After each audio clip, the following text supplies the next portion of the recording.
Cheguei atrasado, mas estou aqui. Vamos chegando, vamos entrando nessa que é a quinta e última live da semana.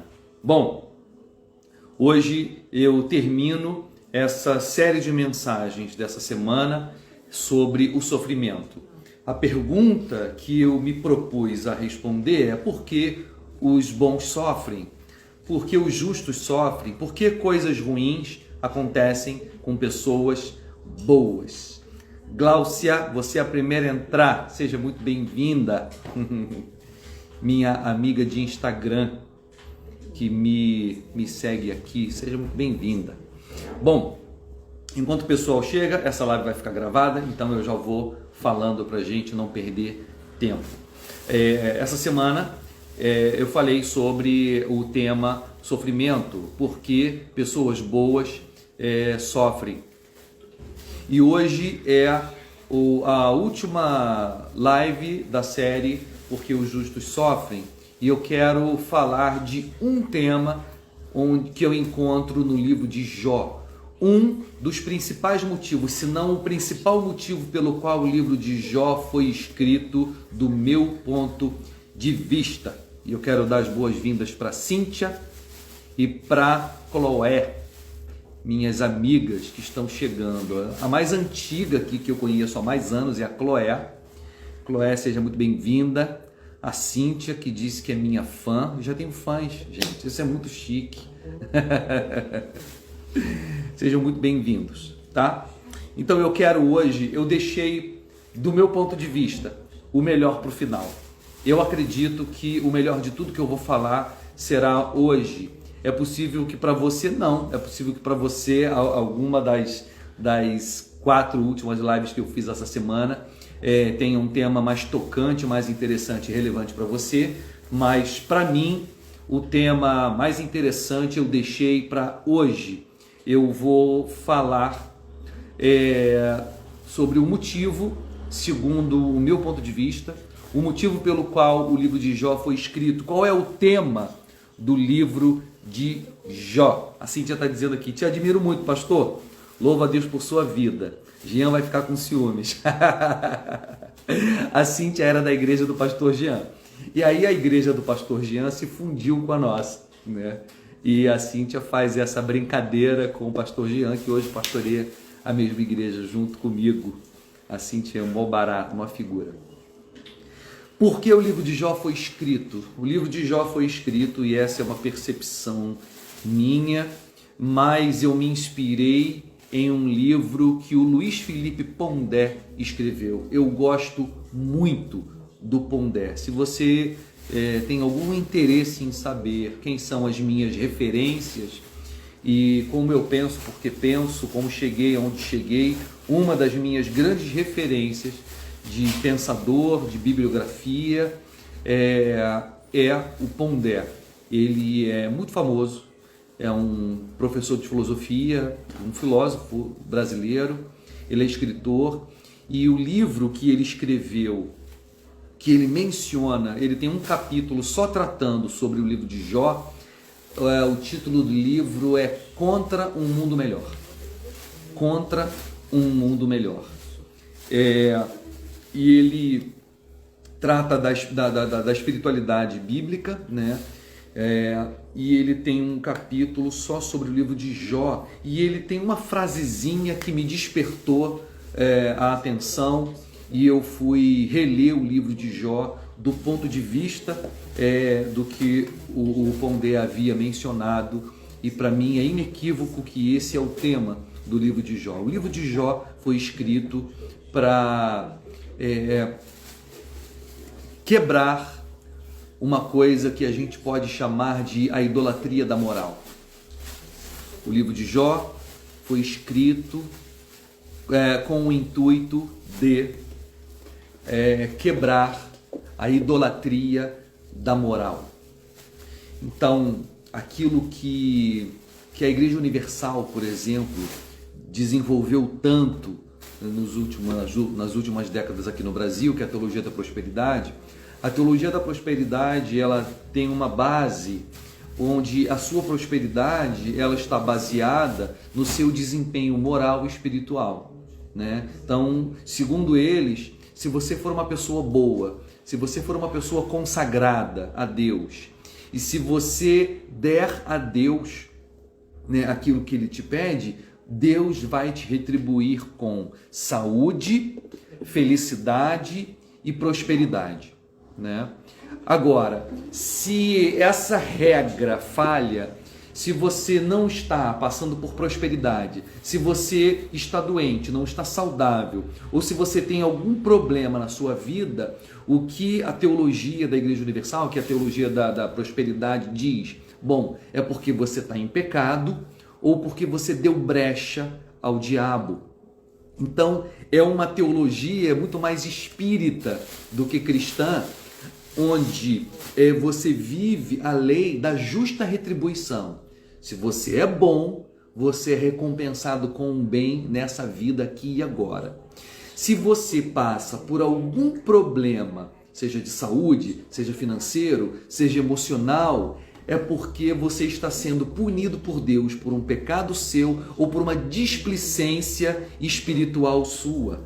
Essa é a base do raciocínio da teologia da prosperidade, né? Que eu estou usando aqui a Igreja Universal como aquela que mais encarna essa visão de forma clara aqui no Brasil. Mas ela não é propriedade exclusiva da Igreja Universal. Todas as igrejas neopentecostais têm essa teologia. Ela também não nasceu no Brasil. Você encontra essa teologia nos Estados Unidos e, aliás, ela foi importada de lá. Mas parece que ela ganhou muito campo aqui no Brasil e no nosso imaginário. Mas ela também não nasceu aqui. Essa teologia da prosperidade ou da justa retribuição, ela sempre existiu no imaginário humano. Ela também o que eu chamo de a idolatria da moral ou a idolatria da ética. Se você for uma pessoa boa, você será recompensado por Deus. Se você for uma pessoa má ou se você fizer alguma coisa errado, você será punido por Deus. Essa é a teologia da prosperidade, ou então a idolatria da ética ou a idolatria da moral. O livro de Jó, portanto, ele foi escrito com o intuito de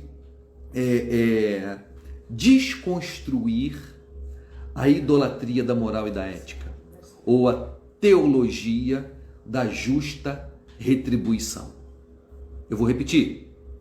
O livro de Jó foi escrito com o intuito de desconstruir a teologia da justa retribuição.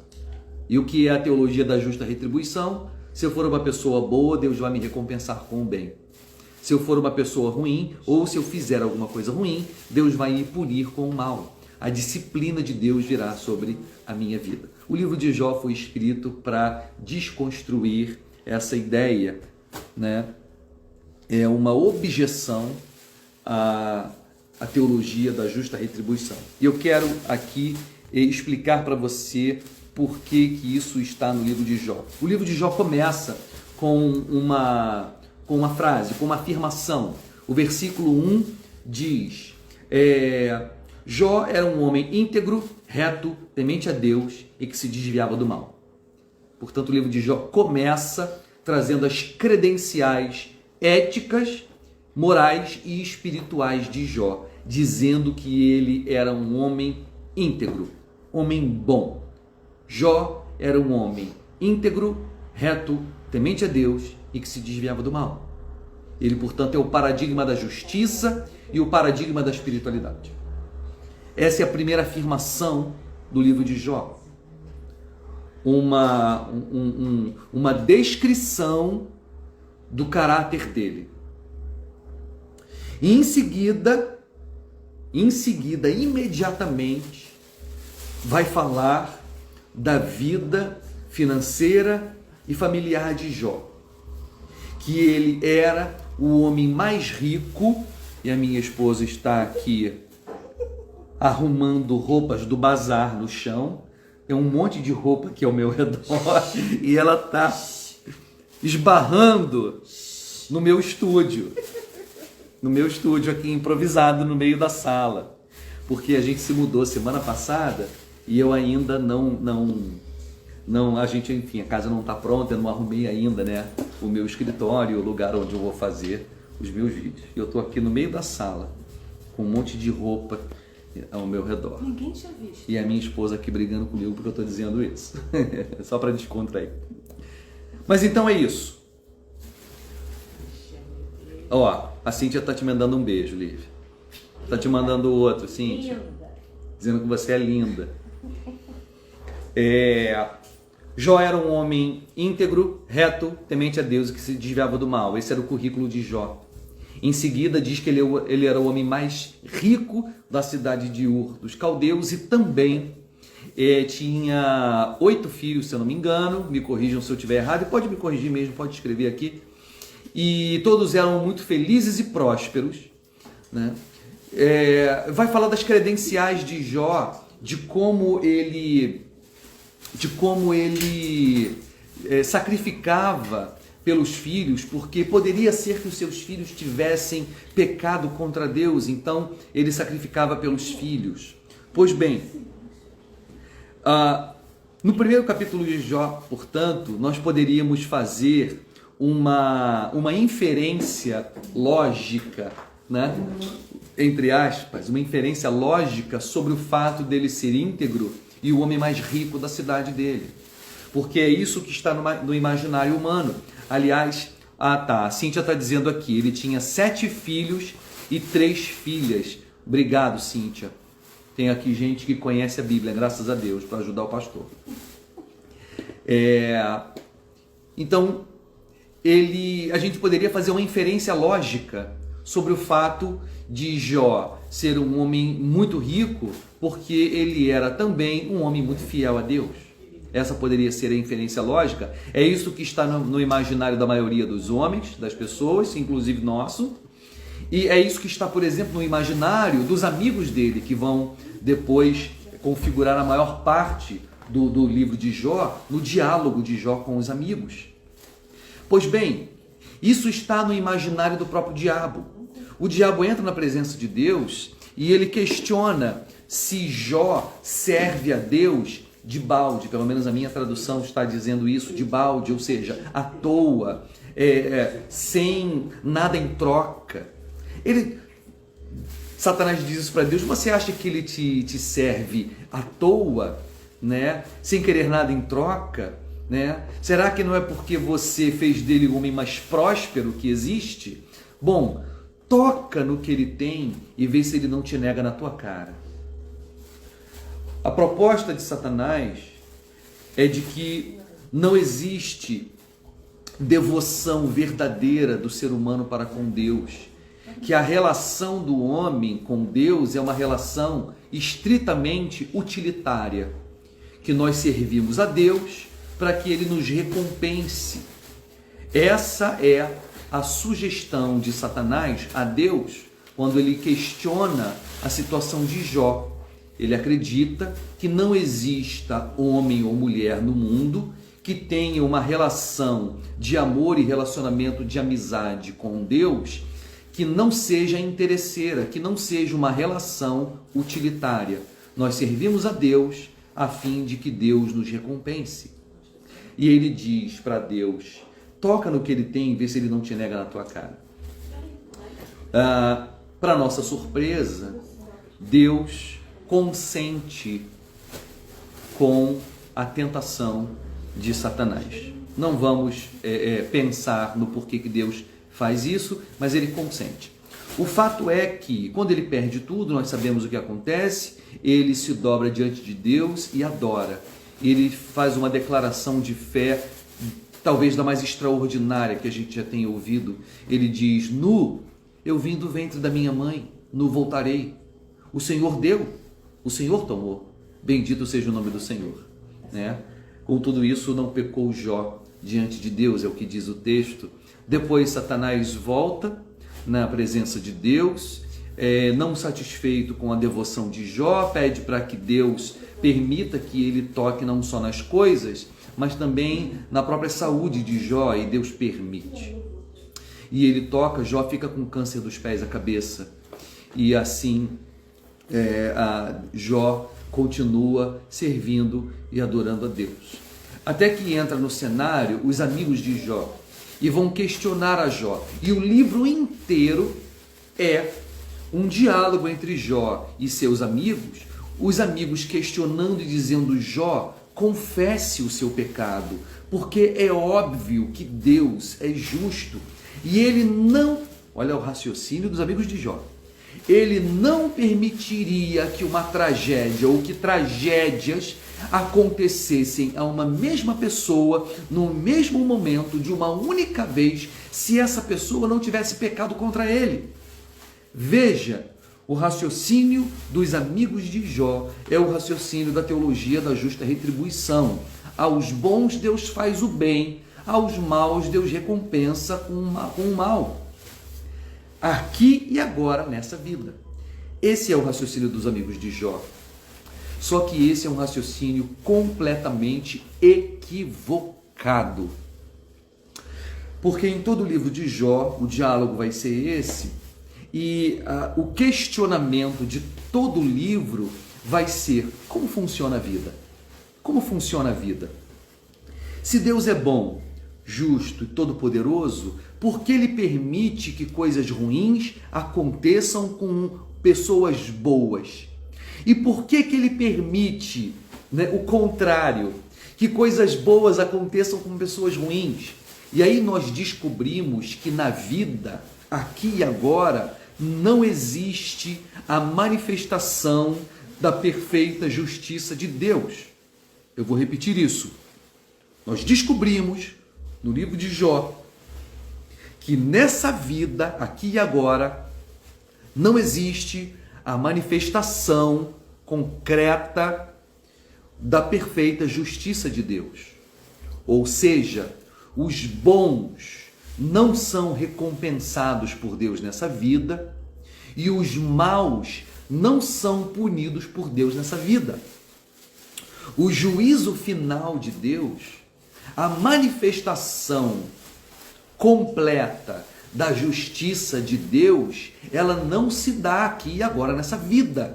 Ela por vezes, sem uma lógica, aleatoriamente, ela se manifesta nessa vida, às vezes.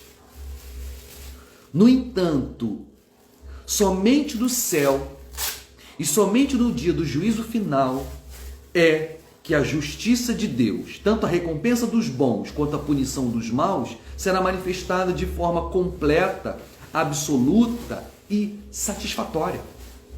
Antes disso, não.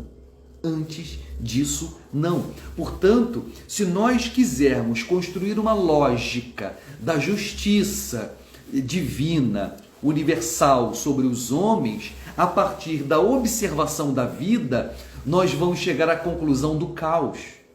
Vamos chegar à conclusão do caos. E aí, quem explica muito bem isso é o livro de Eclesiastes, que é um livro talvez um dos mais difíceis de ser lido da Bíblia, que carece de uma explicação, de um acompanhamento. E eu pretendo fazer isso aqui. Portanto, não dá para criar uma teologia e um conceito da justiça de Deus apenas observando como a vida funciona aqui e agora. Nós precisamos da Bíblia, que é a revelação de Deus, para entender como funciona a justiça de Deus nessa vida, porque se ela não se manifesta de forma completa e total aqui, nós vamos olhar para a vida e vamos ver um monte de lacunas quanto à justiça na história da humanidade, e a conta não vai fechar. Os amigos de Jó estão tentando entender a justiça de Deus como se toda ela se manifestasse aqui e agora. Não se manifesta. Portanto, faz sentido que em um mundo onde a justiça não se manifesta de forma perfeita e completa, ela carece de uma justiça que será completa no céu. Se nós olharmos como se ela se manifestasse toda aqui e agora, nós vamos entrar no caos e vamos chegar a convicções e a conclusões muito equivocadas. As conclusões equivocadas que os amigos de Jó chegaram é que para os bons sempre acontecia o bem. E sempre que alguém passava por uma tragédia, era, portanto, consequência de um erro, um pecado ou um equívoco espiritual que alguém causou. Por que eu estou mencionando isso? Porque isso acontece com a gente muitas vezes ao longo da vida, à torta e à direita. Quantas vezes a gente passa por sofrimentos na vida e a gente pergunta: será que eu joguei pedra na cruz? Bom, que é uma pergunta bem espírita, né? Como se existisse a possibilidade de você ter vivido em outra vida nos tempos de Jesus e apedrejado ele enquanto crucificado. Pois bem, mas é exatamente o que a gente pensa. Sempre que você passa por uma coisa muito difícil, sempre que você passa por um trauma, o trauma vem junto com culpa. Você começa a vasculhar a sua vida e o seu coração para ver o que será que você fez que possa justificar Deus estar te punindo.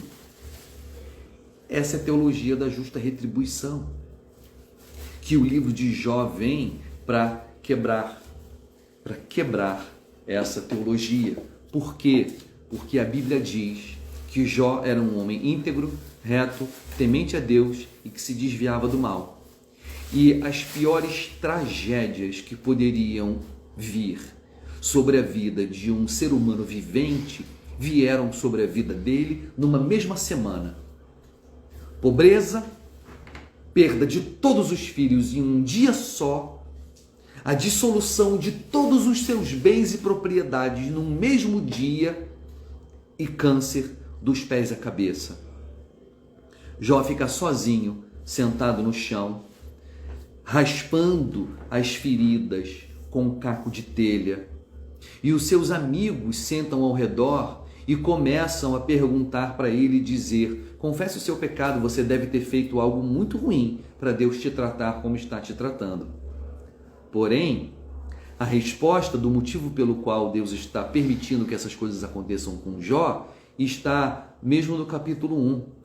Quando Satanás entra pela segunda vez na presença de Deus, e antes que Satanás dissesse qualquer coisa, Deus diz: viu meu servo Jó? Homem íntegro, reto, temente a Deus e que se desvia do mal. Essa é a declaração que o próprio Deus faz de Jó. E em seguida Deus diz: você me incitou contra ele sem motivo.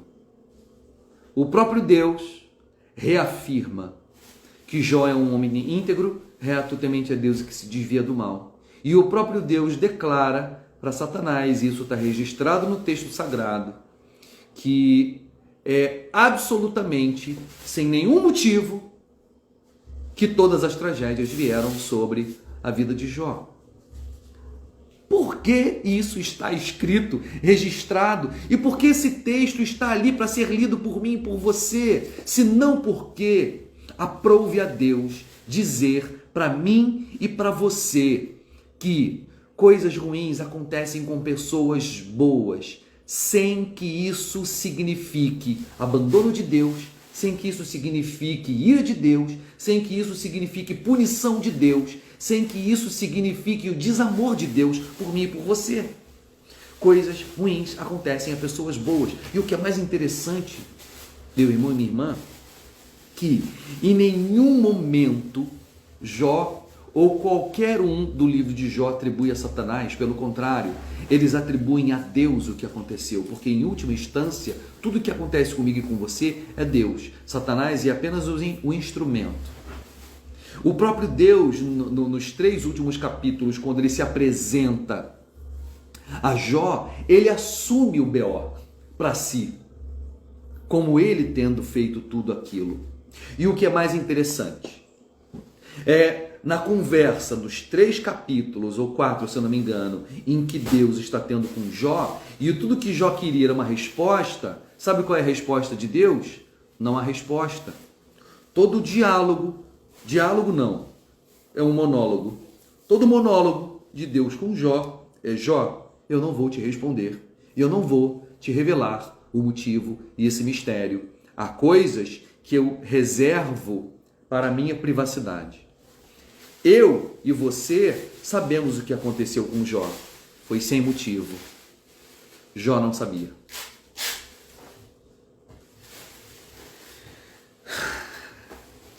Para que serve essa mensagem?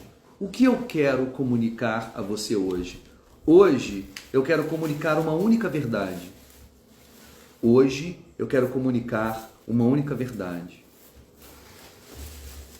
Quando coisas ruins acontecerem com você, não pergunte imediatamente o que foi que eu fiz, Senhor, para o Senhor permitir que isso aconteça. Qual foi o pecado que eu cometi? Porque o Senhor está me punindo.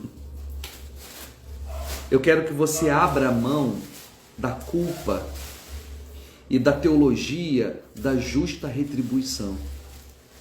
Porque a verdade é que coisas ruins acontecem com pessoas boas, sem que com isso Deus esteja te punindo ou te abandonando. A verdade é que Deus ama Jó. E a vida de Jó é uma vida sagrada, porque a história de Jó virou escritura sagrada, virou Bíblia. Ninguém na época tinha sobre si um olhar tão cuidadoso e tão amoroso quanto Jó tinha, e o próprio Deus permitiu que ele passasse por uma situação que eu e você não gostamos nem de imaginar acontecendo com a gente, mas Deus o amava muito. Era um homem santo, amado por Deus, com uma história sagrada. Com uma história sagrada. Está aqui o Roberto dizendo amém. Um grande abraço, Roberto. Mais uma semana em que a gente não consegue, reservar 1 hora do nosso dia para conversar. Mas a gente vai conseguir, tá, Roberto? A gente vai conseguir. Pois bem, a mensagem de hoje, portanto, e hoje a live vai ser curta, a mensagem é simples. Coisas ruins acontecem com pessoas boas. E isso não caracteriza falta de amor de Deus por você ou abandono. A verdade é que a graça de Deus, ela se manifesta de forma incompreensível. E o sofrimento e a dor também se manifestam de forma incompreensível, e não existe uma lógica absoluta, matemática. Os amigos de Jó possuem uma lógica matemática, Na lógica dos amigos de Jó, coisas ruins acontecem a homens maus e coisas boas acontecem a pessoas boas, tal como 2 mais 2 é 4. Amor, você me traz um copo d'água, por favor? Eu quero ler um texto com você, peraí. Está no livro de Jó. Eu amo esse texto. É o Evangelho de Jesus Cristo no Antigo Testamento. Deixa eu ver se eu encontro. Encontrei. Jó, capítulo 16. Está aqui, verso 19. Depois você anota aí, ou então você pega a sua Bíblia. Na minha Bíblia está sublinhado, como sempre. Eu uso sempre aqui, ó. Eu uso sempre a mesma Bíblia. Eu tenho essa Bíblia aqui, talvez há uns 20 anos ou mais. Ela ficou muito velha. E a minha avó tinha um vizinho que infelizmente morreu de Covid. Ela tinha um vizinho que ele reconstruía Bíblias, Então eu mandei para ele e ele reencapou a Bíblia, reconstruiu ela, trocou as páginas que estavam velhas, porque a minha memória é geográfica. Então eu só me encontro nessa Bíblia. Em outra Bíblia eu fico perdido. Falei isso tudo para dar tempo de você pegar a sua Bíblia, então um papel e uma caneta e anotar, que eu vou ler o livro de Jó no capítulo 16, do verso 19 ao verso 21, diz assim: Já agora, palavras de Jó, já agora sabei que a minha testemunha está nos céus. Ele vai pintar aqui um cenário de um tribunal. Jó está pintando um cenário de um tribunal. E ele começa dizendo que Deus é a testemunha dele. Nós não temos testemunha no tribunal? Pois é. Já agora sabei que a minha testemunha está no céu, é aquele que depõe a favor dele, Deus. E nas alturas, quem advoga a minha causa. Olha que interessante. Então, primeiro ele diz que Deus é a testemunha, que depõe a favor dele. Depois ele diz que Deus é o advogado. Então, nesse tribunal, Deus é tanto advogado, que advoga a sua causa, quanto a testemunha, que depõe a favor. Verso 20. Os meus amigos zombam de mim, mas os meus olhos se desfazem em lágrimas diante de Deus, para que Ele, Deus, mantenha o direito do homem contra o próprio Deus.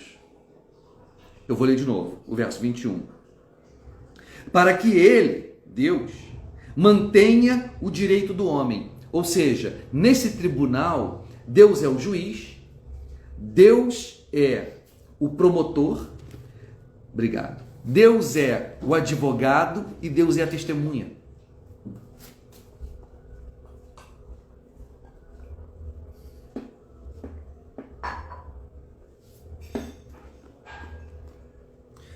Os meus amigos zombam de mim, mas os meus olhos se desfazem em lágrimas diante de Deus, para que Ele mantenha o direito do homem contra o próprio Deus.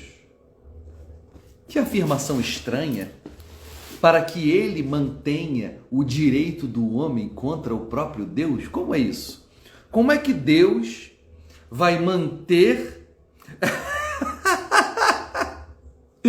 A Cíntia dizendo Deus é tipo STF. O STF, na verdade, é que tem síndrome de Deus, né, Cíntia? Complexo de Deus, eles são tudo, né? Exato. Ai, ai. A Socorro disse, por favor, Jó. Ah, sim, você quer saber, Socorro, qual é o texto? É Jó 16, verso 19 até o 21. Tá? Do verso 19 ao verso 21. Jó 16, do 19 ao 21. Para que ele mantenha, o verso 21 é o que eu estou chamando a atenção de vocês, para que ele mantenha o direito do homem contra o próprio Deus.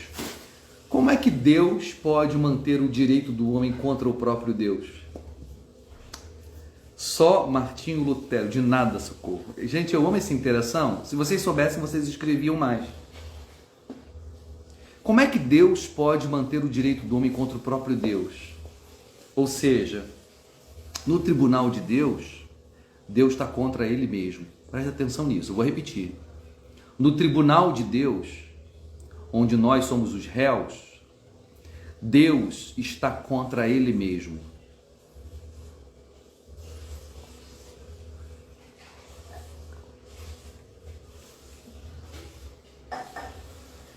Tem uma frase que você vai encontrar no meu feed, alguma postagem minha. Não é uma frase minha, é uma frase de Martinho Lutero. Está assim escrito: fuja de Deus para Deus. A oração é fugir de Deus para Deus. É fugir do Deus da lei para o Deus da graça. É fugir do Deus irado para o Deus reconciliado. Fugir do Deus irado para o Deus misericordioso.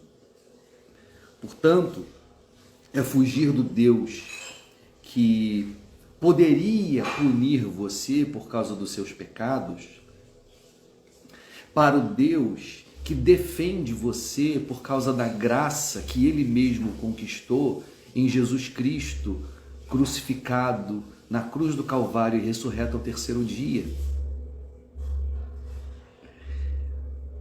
Quem é seu inimigo em última instância? Não é Satanás.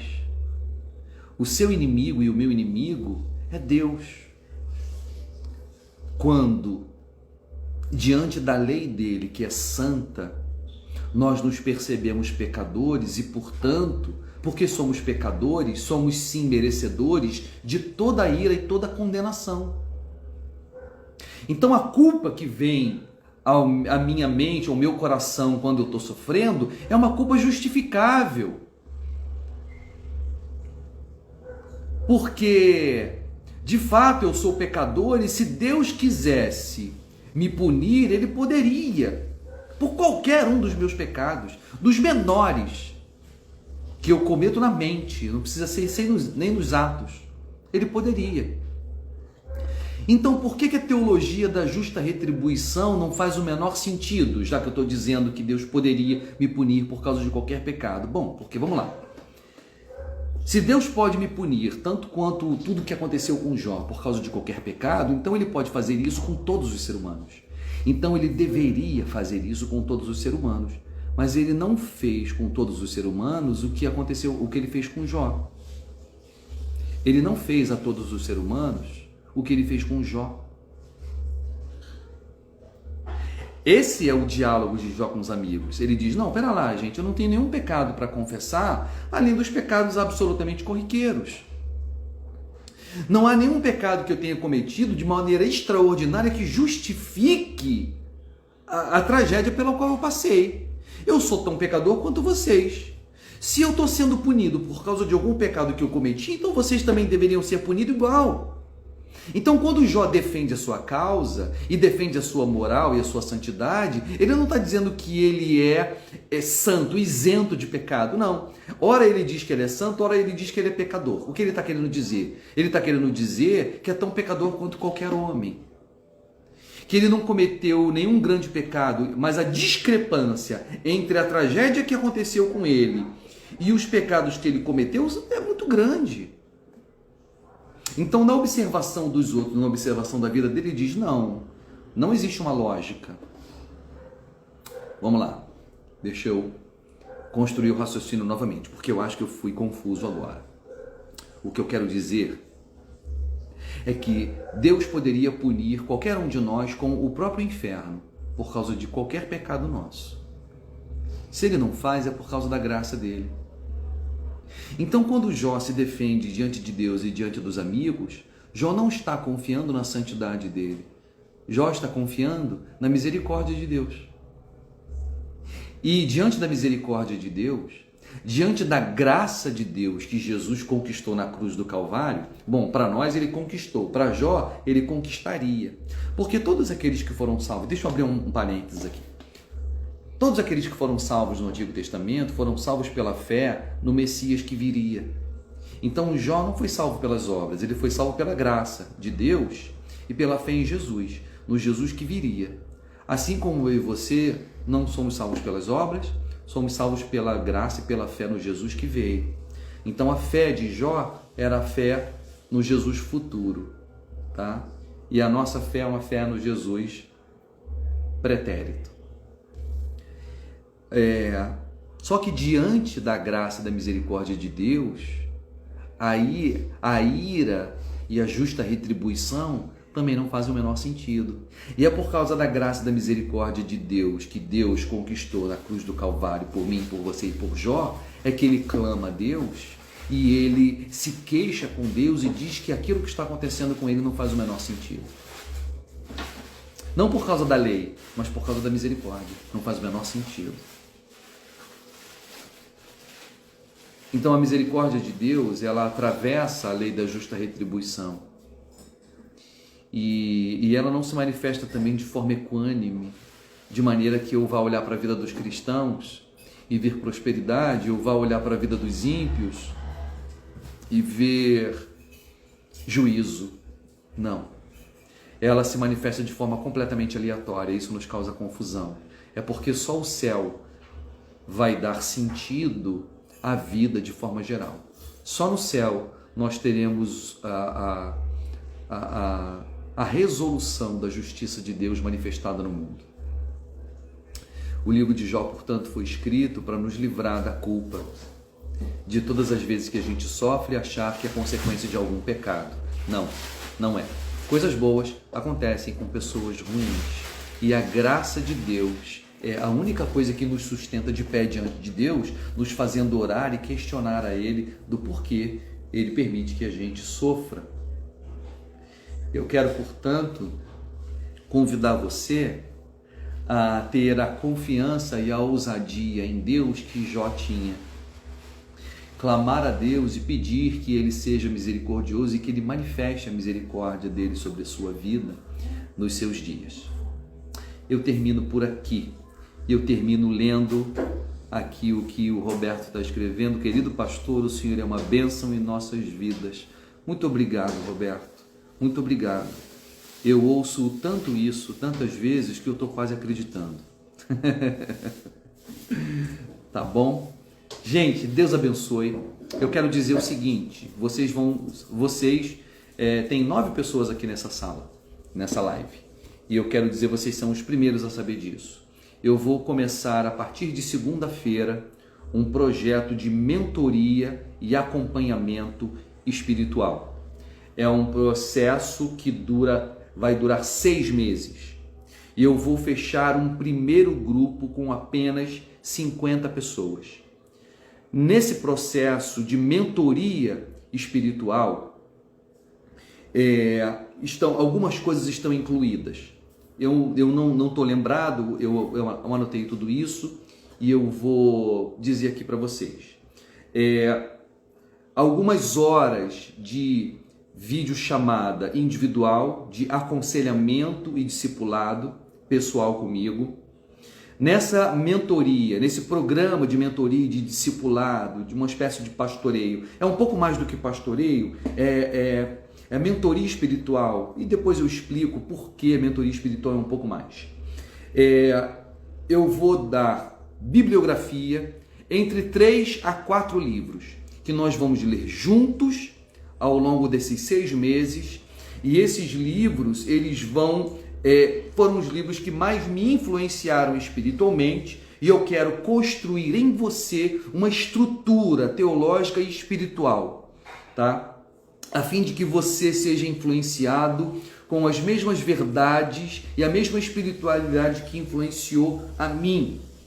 Então, uma bibliografia para a gente ler, eu vou acompanhar a sua leitura e te ajudar na sua leitura ao longo desses 6 meses. Um aconselhamento pessoal.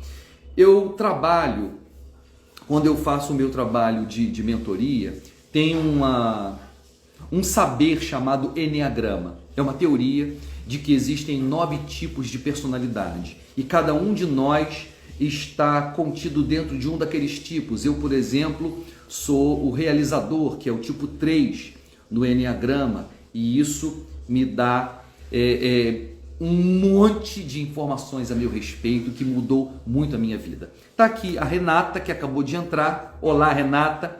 Eu fiz há 5 anos atrás, se eu não me engano, um workshop onde 110 pessoas participaram. Foi um sábado inteiro presencial num anfiteatro, numa sala na Barra da Tijuca. A Renata era uma que estava lá. Eu apresentei o Eneagrama, né?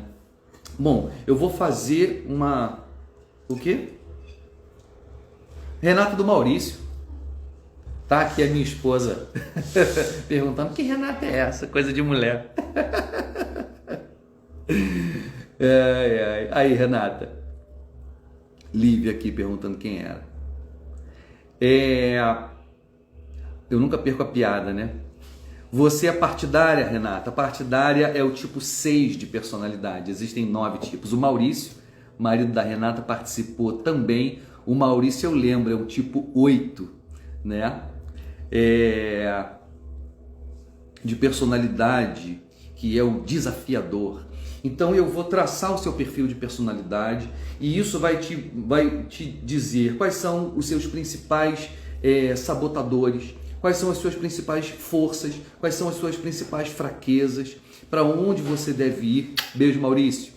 Pois bem, e isso vai nos ajudar, vai te ajudar no processo de mentoria. A Socorro está perguntando: mas essa mentoria pode ser de outro estado? Moro em Belém do Pará. Sim, Socorro, ela não será presencial, ela será sempre online. Então eu vou abrir um grupo no WhatsApp, Esse grupo é silencioso, ninguém vai conseguir interagir nele, só eu consigo falar, tá? Onde ali eu vou apresentar para vocês a metodologia. Em alguns momentos eu vou abrir esse grupo, mas quando nós tivermos que nos falar, nós vamos nos falar pelo WhatsApp. Eu vou também abrir um grupo no Zoom, onde uma vez por semana, às vezes mais, nós vamos fazer uma conferência. A turma não terá mais de 50 pessoas, senão eu não consigo dar atenção devida a você, tá? Então eu vou fazer o seu enneagrama, você vai descobrir qual é o seu tipo de personalidade, e isso vai trazer uma série de informações sobre você. Eu brinco que as pessoas dizem, pô, você é pai de santo, profeta, porque as pessoas dizem, olha, ninguém nunca me descreveu tão bem. E você vai descobrir coisas sobre a sua vida, sobre a sua personalidade, que são muito interessantes. E ali a gente vai caminhar juntos. Eu vou ser uma espécie de pastor e amigo ao longo das semanas, ao longo desses 6 meses. Então abrange leitura de uma bibliografia que eu vou passar, o acompanhamento da leitura, explicação, abrange aconselhamento individual eu uso o Google Meet, que é uma sala de bate-papo de videoconferência com horário marcado,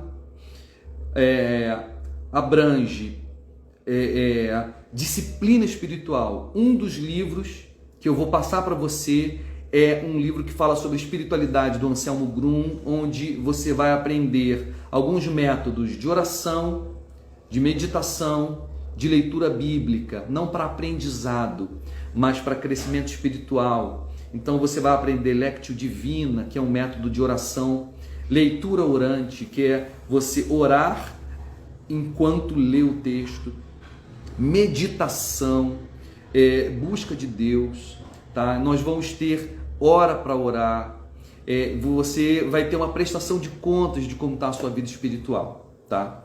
Bom, eu estou vendo as pessoas dizerem aqui, estou dentro, deixa eu te dizer.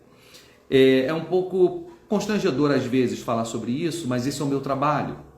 E existe um valor que eu vou cobrar. O valor é de R$ 79,90 por mês. Esse processo de discipulado e de mentoria espiritual vai durar 6 meses. Uma turma de apenas 50 pessoas, senão eu não consigo dar conta de todo mundo. Eu já tenho um grupo, eles terão prioridade, eles estão no grupo de Romanos. Eu tenho esse grupo lá no WhatsApp, que eu tenho 120 alunos, tá? Eles têm prioridade na inscrição, mas eu quero abrir aqui para vocês. Eu vou criar daqui a pouco esse grupo no WhatsApp silencioso.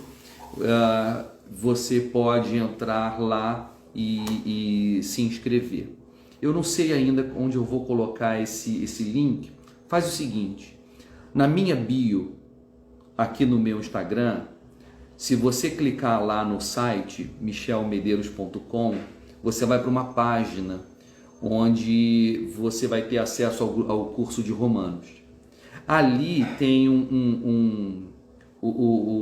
a imagenzinho do WhatsApp. Se você clicar lá, você vai entrar direto no meu WhatsApp. Entre em contato comigo no meu WhatsApp e diz que você quer entrar na turma de mentoria espiritual, tá? E aí por lá a gente se fala. Vocês são os primeiros a saber. Eu vou dar prioridade ao grupo de 120 pessoas que está no grupo de Romanos, no curso de Romanos, mas eles não sabem ainda. Eu não avisei ainda que eu vou começar essa mentoria a partir de segunda-feira. Vocês são os primeiros a ouvir. Então o trabalho abrange 2 coisas: espiritualidade de forma geral e espiritualidade de forma específica. O que é espiritualidade de forma geral? Ensinar a orar, ensinar a meditar, buscar a Deus, algumas disciplinas espirituais e algumas verdades que me ensinaram muito e que eu quero compartilhar com você. E espiritualidade individual. Quando nós fizermos o enneagrama, a gente vai descobrir qual é a melhor maneira de você, de acordo com a sua história, com a sua personalidade, com as suas peculiaridades, né? O que você precisa ouvir de Deus e como você precisa se relacionar com Deus dentro da sua especificidade, da sua personalidade, né? Por isso que tem que ser um trabalho que leva no mínimo 6 meses, é um processo de autoconhecimento, de autodescoberta e de conhecimento de Deus, tá bom? Então é isso, você descobre o meu número de WhatsApp se você clicar na bio. Você vai para uma página de vendas do curso de Romanos, você não precisa comprar o curso de Romanos. Lá você vai ter um botão, o desenhozinho do símbolo do WhatsApp, se você clicar lá você vai direto para o meu WhatsApp. Aí você entra no meu WhatsApp e só diz, Michel, eu quero entrar pro grupo de mentoria, tá? E aí eu te incluo no grupo de mentoria espiritual, esse processo de mentoria, acompanhamento, bibliografia, análise da personalidade baseado no Enneagrama, espiritualidade individual, que eu vou estar com vocês ao longo desses próximos 6 meses. Vamos ver no que vai dar isso. Eu vou estar muito próximo a vocês. Então hoje eu não estou pastoreando uma igreja, né? Tem 6 anos, Lívia, que eu me afastei do Ministério Pastoral? 5 anos. Eu tive burnout, síndrome do esgotamento profissional. E eu me afastei da igreja. Hoje eu sou membro da igreja que eu pastoreava e quem pastoreia a igreja é o Del. Então eu não estou mais pastoreando igreja, mas eu continuo pastoreando pessoas. E essa vai ser uma forma maravilhosa de eu continuar fazendo o que eu amo, que é cuidar de gente. E uma coisa que eu descobri que eu não gosto é de cuidar de uma igreja, ou seja, eu não gosto de cuidar da estrutura igreja, sabe?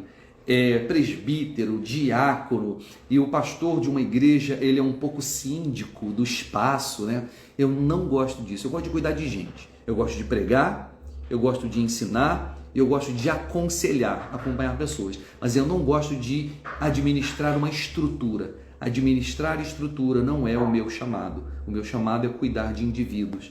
E é isso que eu quero fazer. Você pode entrar em contato comigo no WhatsApp e dizer, Michel, eu quero fazer parte do grupo de mentoria que vai durar 6 meses. O valor é de R$ 79,90 por mês e a gente vai ter contato com o que há de melhor, pelo menos que eu tive contato na minha vida, é o que eu vou compartilhar com vocês. Tá bom? Vamos parar por aqui. E eu quero agradecer a presença de todos vocês ao longo dessa semana. Você encontra todas as lives dessa semana no meu canal do YouTube, Michel Medeiros. Você encontra lá. Tá bom? Deus abençoe. Se você não conseguir entrar em contato comigo no meu WhatsApp, entre em contato comigo aqui no inbox do Instagram mesmo. Um abraço.